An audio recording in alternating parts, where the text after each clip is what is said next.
intentionally vague, intentionally opaque. You know, with policies like, well, you can't have hateful conduct. You can't engage in harassment. I love how he's like, it's so vague. Look how vague this is. Hate speech is not allowed on YouTube. We remove content promoting violence or hatred against the individuals or groups based on any of the following attributes. Here are the attributes. We don't allow threats on YouTube. We threat implied calls for violence as real threats. You can learn more. Or incite hatred against individuals or groups based on those attributes. That's what you do. Matt, that's your thing. That's your whole shtick. It's right here. Right here. Here's some of the potential penalties that can happen if your content violates the policy. All laid out very, very clearly. Daily Wire's authoritarian version, state-sanctioned violence against oppressed communities. You can't talk about being married to a person of the same sex in Florida, but that's a free speech issue. Yep. That's a really baffling one, how Florida is getting away with all this fucking censoring, book burning, fucking censoring of literature, censoring of fucking African-American studies, censoring of fucking gender studies, all that kind of stuff, and it's all under the guise of, oh, well, it's to protect the kids, you see. We must protect the kids by denying certain children even existing. The law is a teacher, Michael Knowles said last month as he launched into one of his darkly ministerial rants about punishing trans and LGBTQ+ people. But for Knowles and his colleagues at the Daily Wire, it seems the law is more like a weapon, the one they feel increasingly comfortable aiming at their perceived enemies. This year alone, several of the site's marquee stars, including Knowles, Matt Walsh, and Candace Owens, have called for the massive expansion of the death penalty and for the prison industrial complex, and have celebrated state-backed repression of ideas and freedom of assembly through bans on books and LGBTQ+ events. Taken together, these calls to expand state capacity to reinforce existing racial and gender hierarchies by targeting those who deviate from or challenge those structures, articulate a broader ideology with the ambiguous goal of using state power to make life in the United States more intolerable for anyone they label as a disfavored group organization. Here's what's happening, everybody. The right and the far right now, and while heavily funded by the Christian nationalists, are using their platforms in order to push an agenda that directly targets both queer people and people of color. They have wanted to find that intersection, and lo and behold, not Michael Knowles, I should say, Ron DeSantis found it in the form of the Don't Say Gay bill, and now the eventual book bannings that are going on in Florida, utilizing the idea that this is to protect children from sexualization. A lot of the same patterns as in protecting the general public from the degeneracy of the queers and the pedophilia of the queers, or at least the alleged pedophilia of the queers, is similar to the techniques that were done by the Nazis to target, of course, Dr. Magnus Hirschfeld's clinic and the stuff that he was researching. So we're seeing this happening pretty frequently with the Daily Wire. I've been fucking freaking out about this for a while, specifically because of all the violence that's been happening at the hands of a lot of the Daily Wire hosts. Matt Walsh is a really, really big one. Matt Walsh usually working in tandem with Libs of TikTok. But of course, Michael Knowles is the one who said that we should be eliminating transgenderism from society. We've also got Jordan Peterson on the network, who has fucking completely lost his mind online. I'm not even talking about the cock-milking fetish porn that he's posting to his underage fans, but I'm also talking about the fact that he is effectively just posting nonstop clown stuff when it comes to his views of pride and degeneracy. Their minds have melted. It wasn't that long ago, all right, 2016, where, you know, the leader of MAGA, the leader of the right-wing cult, was comfortable holding up fucking pride flags. If you don't believe me, I'll pull up this old one from back in the day. But like, if Trump did this today, all right, he would be called a pedophile, a groomer, and he would effectively be chased out of the room by his own audience. But this was 2016. It wasn't a lifeline ago. But you can see how much the pundits on the right have ramped all of this up. The thing is, with Daily Wire, I've always freaked out because YouTube is one of their biggest proponents. YouTube is one of the reasons why they've had a lot of the success they do, because YouTube continues to promote their videos through their algorithm, generate them hundreds of thousands of dollars per month. I'm talking just about Matt Walsh, by the way. Matt Walsh revealed that he was getting close to $100,000 a month in ad revenue just from YouTube alone. That's just one of the Daily Wire's channels. That's one of the Daily Wire's hosts. They have tons of them. There's Candace Owens, again, there's Ben Shapiro, you name it. If each one of them is making between $100,000 plus a month, then the entire network could be making close to $1 million a month off the backs of bigotry, off the backs of fucking marginalizing our LGBTQ plus people and violating every single one of the fucking TOS rules that YouTube has in place to protect, again, marginalized people. So I was very surprised to see them actually starting to take a stance in this regard. Should probably use this as an opportunity to play the fucking video. We will not be silenced easily, says Matt Walsh. Daily Wire says Daily Wire co-CEO Jeremy Boring Oh, that was a sub. Sorry, Latvian Jesus. Thank you. I appreciate it. Called out YouTube in a Twitter thread on Sunday, revealing a series of violations leveled against his company's shows that he cast as a betrayal of the video platform's stated commitment to open debate. In just the last 90 days, Boring said accounts associated with the Daily Wire have received 104 violations for hateful and derogatory content, mainly directed at commentary about transgender issues. There have been more than 200 violations in the past few months, he added. Accounts for Matt Walsh, Ben Shapiro, Candace Owens, Michael Knowles, Andrew Klavan, Brett Cooper, and Jordan Peterson have all received violations, Boring said. Penalties include Walsh being demonetized last month, as you know. And the latest is that Owens and Knowles are being suspended for 7 days after receiving a second strike. Now, this is ridiculous. Peterson getting his, quote, first strike, and he lost his mind. Oh my God, the silencing mother has silenced me. The brush, it's coming down from on high. All this bullshit, like, he was spouting so much transphobic shit, so much hate speech. His fucking episode on Elliot Page where he was just going off about him, he compared the fucking, gender affirming care to procedures done by the Nazis. Yes. Like, if that's not fucking hate speech, like half these motherfuckers downplay the severity of the Holocaust by comparing either vaccines, vaccine mandates, fucking gender affirming care to what took place during the Holocaust. All of that is in violation of their TOS and has been for a long time. The fact that there's actually something being slightly done right now, there's a handful of like, hey, by the way, you can't keep doing this, you can't keep doing that. It's happening during Pride. Good. I like I said before, bare minimum, we're getting there. And Peterson got his first strike. That's 3 strikes in 90 days and an account.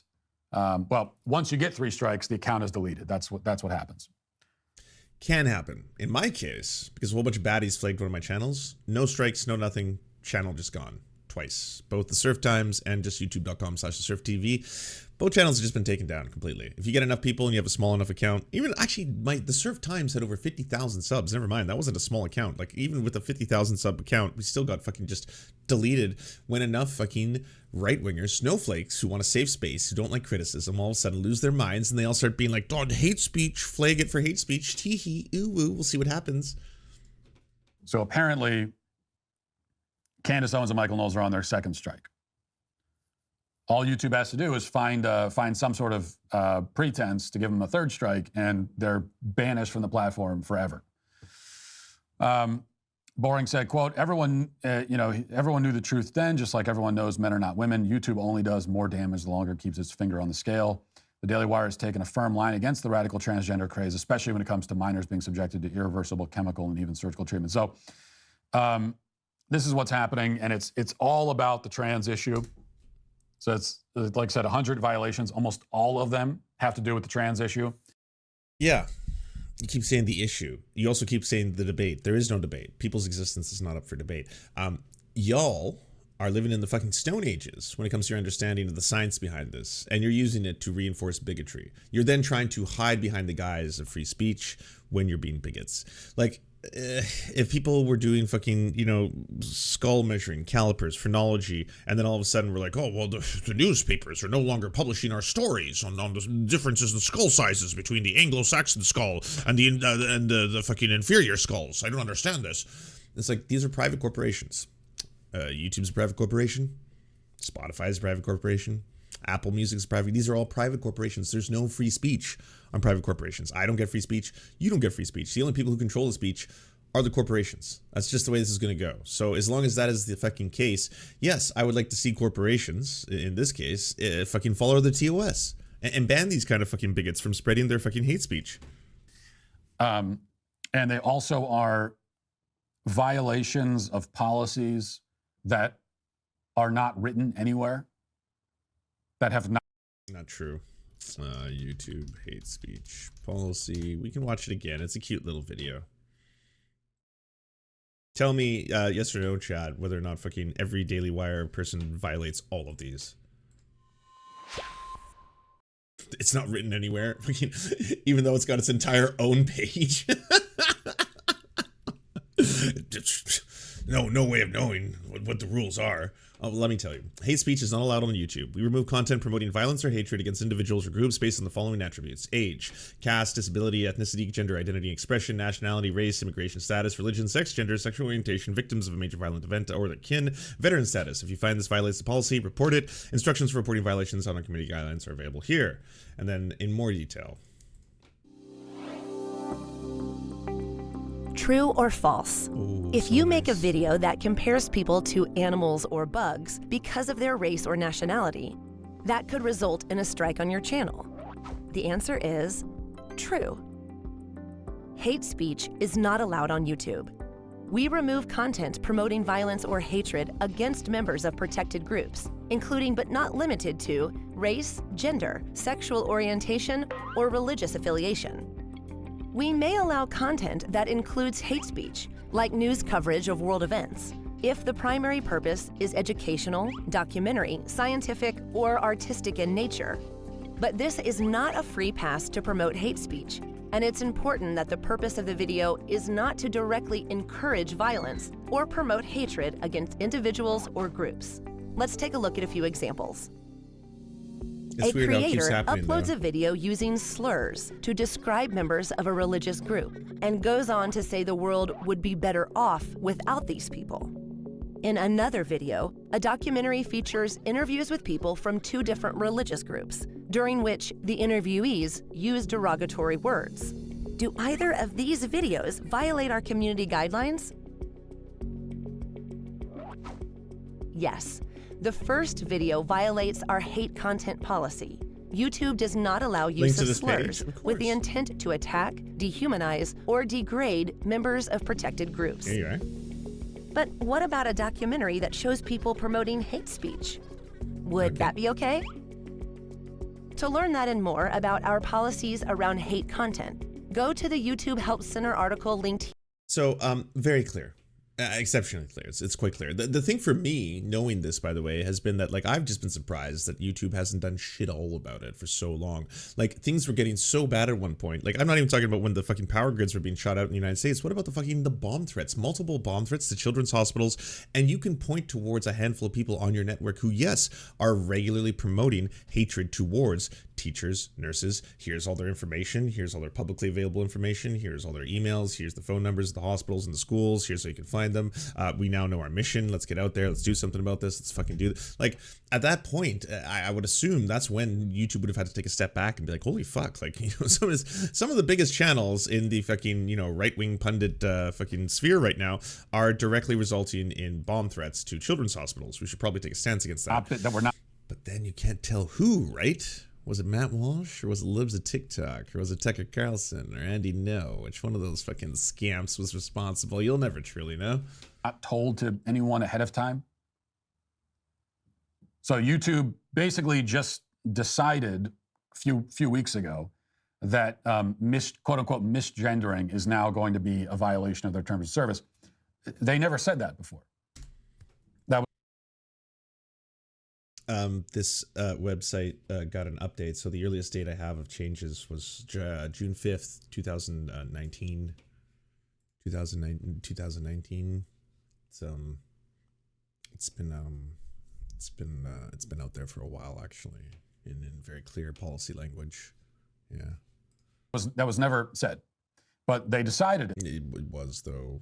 It's, again, for years now. And now they're using that as a pretense.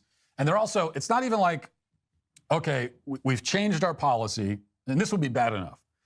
If YouTube said last month, let's say, for example, we've changed our policy, and now misgendering is against the law here on YouTube. You can't do. Dude, both the left and the right spread hate speech. It depends on what you are defining as hate speech. Like, for me, like, I despise Nazis, for example, and fascists and fucking, you know, far right extremists. So I will talk a lot of shit about them, and I will dehumanize them. But you aren't born a fascist or Nazi or far right extremist. You can actually have your beliefs changed. It's not like, you know, being born indigenous or being born black or being born gay, right? Like, that's not exactly something that you can just suddenly change because your beliefs change. It's not ideologically driven, whereas being a fascist, a Nazi, a far right extremist is. So yeah, I'll talk a lot of shit about them, and I'll dehumanize their very ideology and mock them and laugh at the fash. That's definitely something I do. I'm guilty as. But that's not something, again, intrinsically that they're born with. They have no choice, and there's nothing they can do about that. A huge difference between those two.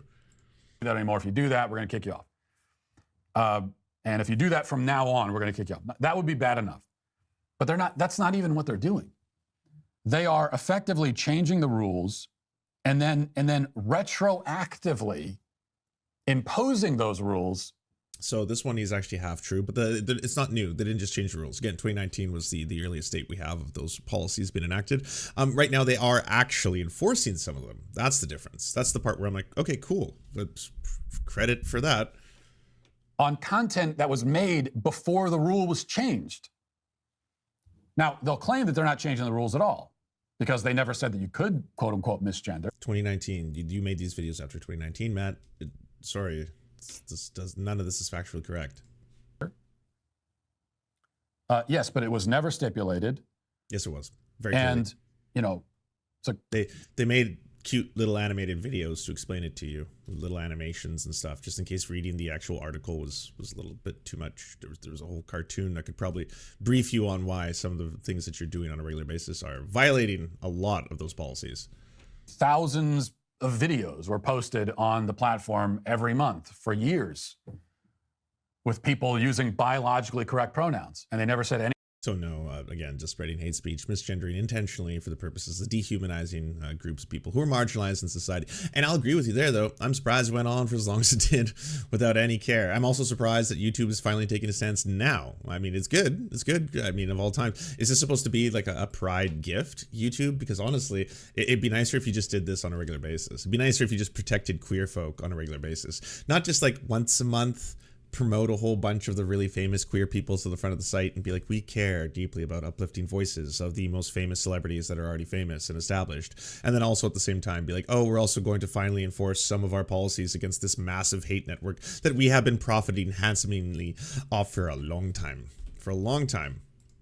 Anything about it. They never violated anyone for it. And then they decided that they're going to start doing it. So obviously the rule did change. But the way that they protect themselves, and they protect themselves from lawsuits and everything else, and is by making the rules intentionally vague, intentionally opaque. You know, with policies like, well, you can't have hateful conduct. You can't engage in harassment. I love how he's like, it's so vague. Look how vague this is. Hate speech is not allowed on YouTube. We remove content promoting violence or hatred against the individuals or groups based on any of the following attributes. Here are the attributes. What this policy means for you. Don't post content on YouTube if the purpose of that content is to do one of the following. Encourage violence against the individuals or groups. That's what you do, Matt. That's you. You do that thing. Based on attributes noted above. We don't allow threats on YouTube. We threat implied calls for violence as real threats. You can learn more. Or incite hatred against individuals or groups based on those attributes. That's what you do. Matt, that's your thing. That's your whole shtick. It's right here. It's right here.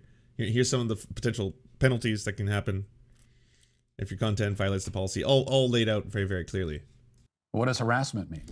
Like, how can I harass somebody with a YouTube video? Okay, if I'm sitting here in a studio and I make a YouTube video, there's nobody else around me, and I post it to this platform with millions of other videos, how could I be harassing someone? When he was saying that, how could he possibly do this? Matt Walsh is like, how could I possibly, with my platform, actually, intimidate someone? What, with the YouTube? With millions of other videos on the internet? There's other videos on YouTube. How did my video specifically? In Children's Hospital, literally every toddler who has ever been born or will ever be born is trans. Now, if it seems like they're casting the widest imaginable net in order to catch the most children they can and put them all on a path to sterilization and butchery before they can even talk, well, that's because that's exactly what these monsters are doing. And they've done it up until this moment without much resistance from the public. But that has to end. We have to stop making it so easy on them. And that's why I'm in the very early stages of trying to organize a national coordinated effort to fight back against this evil. It's really just a matter of where do we begin? Maybe we begin at Boston Children's Hospital.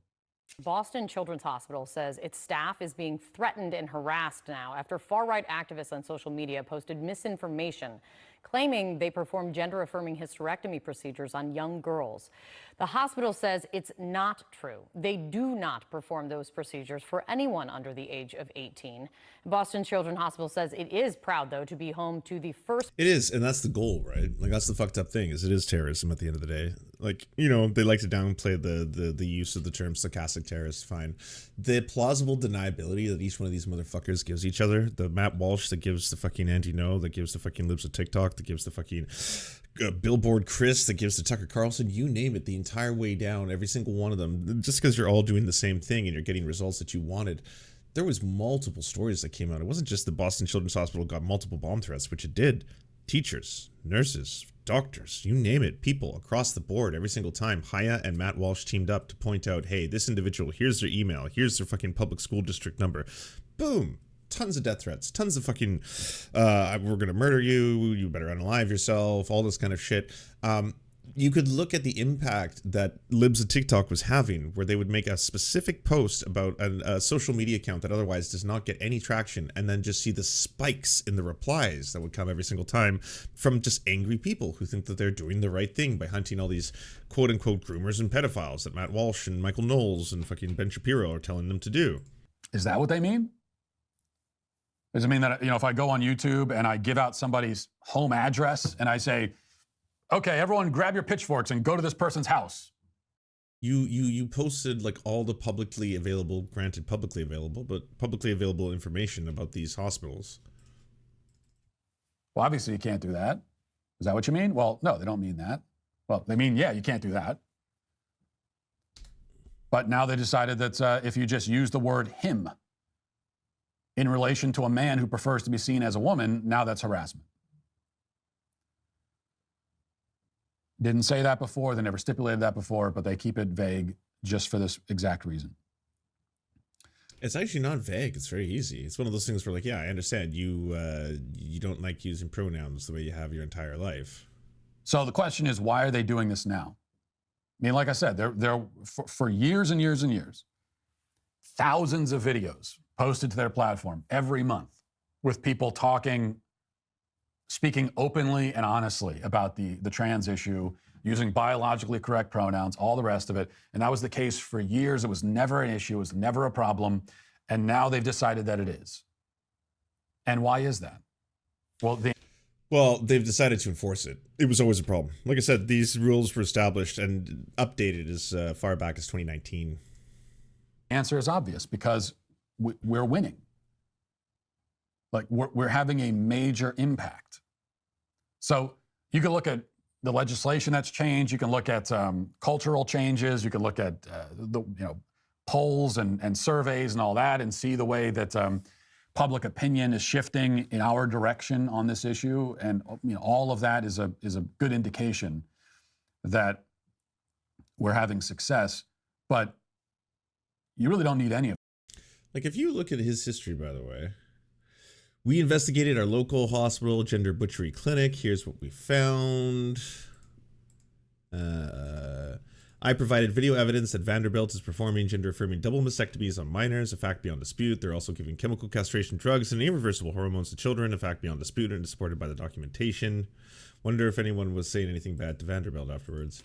Then retweeted, ESG and wokeness are killing the Democrats, but the left's trans agenda is the nail in the coffin. Parents want to protect their children. Their lives. In-person support group meetings for trans youth were canceled at Lurie Children's Hospital of Chicago because of security risks. So is this freedom? Is what the right is fighting for really worthwhile? I don't think so. They are hating on such a small population of people in the country. People should be allowed to live their lives however they want to. That's their personal freedom of choice. Yeah, and also children's hospitals should not have fucking bomb threats being called into them. That, because the number one indication is this. When you've got these major platforms like YouTube who come back around and say, oh, you know what? You can't say any of that anymore. So you're making these arguments and you're saying these things that are very compelling to lots of people. Walsh. And you're getting through to people and you're persuading them. And so you Yeah, didn't you do this whole fake thing with Haya in as the well? country doing actual investigative journalism. Yeah, so the two of them did this little thing, Libs of TikTok and then promoted by Matt Walsh, where basically they called into a call center at a hospital, which a call center at a hospital is most likely going to do its best job to try and direct you to the field that you need to go to in order to get the healthcare that you need. They use the statements made by a call center, not doctors, not surgeons, not even nurses. These are members of a call center. I'm not trying to downplay the importance of what call centers do and the hard work they have to do, but I'm just saying that this is not a medical professional. They use the statements from the call center to try and say that this is justification and proof that this hospital is causing and doing, performing genital mutilation surgeries on children. Hospital, your call may be recorded for quality assurance. I was calling for information about gender-affirming hysterectomies. Okay, so gender-affirming hysterectomy. I've been in touch with quite a few hospitals, and a lot of them, well, they said they won't do it for my 16-year-old, and then I was told that this hospital might, and I also saw it on your website. So if you guys do it for a 16-year-old, I would be happy for, to come for a consultation or whatever it takes. Let me get you over to the operator, and I hate to Like, I kid you not, this is like, yeah, not even crank yankers, at least fucking the prank call shows like the Jerky Boys, they actually fucking they prank the person on the other end. This is just, again, a hospital worker being like, okay, let me try and get you to the the experts that you need. We're gonna get you to the department, let me forward you, transfer you. I just want to know if you guys do service that age, before coming all the way for an in-person consult and going through all the paperwork and everything. Yeah, it depends. Like, each department is different. Some departments cut off at 18. How old is your patient? 16. Okay, all right, so they're in the clear. I'll email Dr. Call and see what we can do. That's not evidence of anything. That's evidence that you called a call center and a person at the call center said things to you. You aren't speaking to a medical professional. The person in the call center right now is asking specifically that you get forwarded to a doctor. They're trying to do their job. They're trying to forward you to a doctor, an expert in the field who's going to be able to talk to you more about it. But they use this as this massive expose. They put it up there. And this was definitely one of the things that led to fucking people committing death threats and fucking, calls to violence towards this hospital. Because it's like, well, the recordings, we have evidence, direct evidence of the mutilations. Meantime, if you still want me to transfer you, I still... You can't do that. That's not. And again, all of this is long history. YouTube didn't do shit. YouTube didn't take a stance back then. Don't get me wrong. I'm glad to see some stances taken. Hey, demonetizing is a first step. You shouldn't be profiting off a fucking hate network that is definitely making lives scarier for trans kids. They profit off making lives scarier for trans kids. That's fucked. You don't want to be in bed with that. You don't want to be a part and parcel of that, YouTube, but you have been for a very, very long time. Alphabet, you have been for a very long time. If you're finally taking a stance against this, awesome, but you need to go further. You cannot simply stop at like, well, we demonetized Matt Walsh. We gave them a handful of warnings. Candace Owens has her first strike. Jordan Peterson has his first strike. So now they know the severity of what they're doing. They get 2 more strikes each. No one's learned a lesson here. Every single one of them is like tripling down now. All of them are turning this into, and that's why they're coming after us, because we're the only ones telling the truth about the genital mutilation and all the fucking pedophilia and the groomers. Yeah, we're the only ones telling you the truth. Yeah, they're not backing off. They're not suddenly realizing, oh yes, I am marginalizing a group. I'm a bigot. I'm doing bigoted shit. This is fucked up. I should stop. I should slow down. No, they are accelerating because they're fucking fascists. That's what fascists do. Gotta be allowed. That is the real crime we committed. That is the actual violation that we have committed. We have been persuasive and effective. Yeah. Whatever else they say, and encouraging violence and terrorism. And it sucks because the violence and terrorism does have real world consequences. You did get a lot of people scared. You did get a lot of people angry. You got people so angry that grown-ass men are destroying beer cans filled with beer, not great beer, but still destroying them, shooting them, running them over the cars, doing death threats again, calling in death threats to targets, to the point where Target is like, well, for the safety of our employees, we now have to make a calculated decision whether it is more beneficial for us to actually keep profiting off a civil rights movement or actually stand up for that civil rights movement. We're not going to choose the other one. So we're probably going to have to remove some of the prideware this year. Things are a little too serious right now for the safety of our employees, of course. And yeah, you should be looking after the safety of your employees. But also, if you're going to profit off a civil rights movement, which is what you've been doing, which is what rainbow washing is, this is you marketing and monetizing the civil rights movement into a commodity for you to sell and profit off, well, then maybe you would see fit as to return any profits you've ever made off anything pride related and put it in towards the protection of your employees as this is going down, and continue to make a stand. That would kind of be, maybe a thing. Whatever language they use in their obscure terms of service and all the rest of it, the real rule is that simple. Genital mutilation? What about first circumcision on babies? Yeah, no shit. No shit. Like, it's also one of those things, Lost, like, if you ever start actually, like, they want forced oppression, right? Like, that's, every single right-winger is obsessed with being oppressed. They're all just trying to craft this world. It's like, oh, you don't know what the worst oppression in the world is. It's the unvaxxed. The unvaxxed have it harder than anyone else. It's a separate set of rules, This is basically the exact same thing as the Holocaust. You're like, no, it's not. That's just a form of Holocaust denial, and this is pretty wild. Also, by the way, this is kind of wild to say because, like, yeah, this has been a long part of the, Canadian genocide of Indigenous people. There's been a very long history of taking children from their mothers, not to mention sterilizing women. I mean, that lawsuit, the one that's taking place in Saskatchewan, I think that was as recent as 2018. This isn't like, oh, a long sordid part of our history that happened, some 70 years ago, but we were different people back then. It's like, no, this is still happening. There are still stories of forced sterilization, coerced sterilization, women suddenly signing up for something under an intoxication and suddenly being told, hey, when you wake up, if you've signed this paper, you're no longer going to be able to have children. And this is our way of kind of just trying to maintain the population, if you will, of the undesirables. Ugh. Well, I mean, it's, I guess, a good thing that YouTube finally took some kind of a stance. It's not a huge stance, all right? I'm not saying this is like the stances of stances. Do you enjoy the Serfs but prefer not to have to use your eyeballs? Many are saying this. Well, we've got the solution for you. It's the Serf Times in podcast form. Available on most major podcasting networks now. If you enjoy it, please consider leaving a good review and feedback because it really helps the show out, apparently, and it's free, just like the podcast. Thank you kindly to our Lord and Saviors Peyton L. Just and Xander Corvus. Without you, we are nothing. And now, a shout out to our Knights of the Square Table. Amazing Flesh, Anna Loves Riley, Adrian McCarthy, DM Rivera, Doug Cady, Everything Important, Hagbard Celine, Izzy Solidarity, La Media Panza, Matthew Scarborough, Multimondi, Metal, Omni, Peanut Butter Blonde, Political Papi, Quiet 185, Rachel K, Riley and Anna, Roller Dragon, Kubi, Cernicus, Spinach Monster, Stellar Vision, Sebastian Demmel, Thomas, Trevbot EXE, Lucidry, Words Greenwood, Cheryl Alvarez, Tony Perkins, Thomas, O'Pecker, Travis McClinton, and Victoria Bell. Thank you so much. And a huge shout out to all the other people who make this entire show possible. Without you, it would not exist. If you can support us, please go to patreon.com/theserfs, and even $1 can help unlock all of the little goodies and help make this show entirely possible.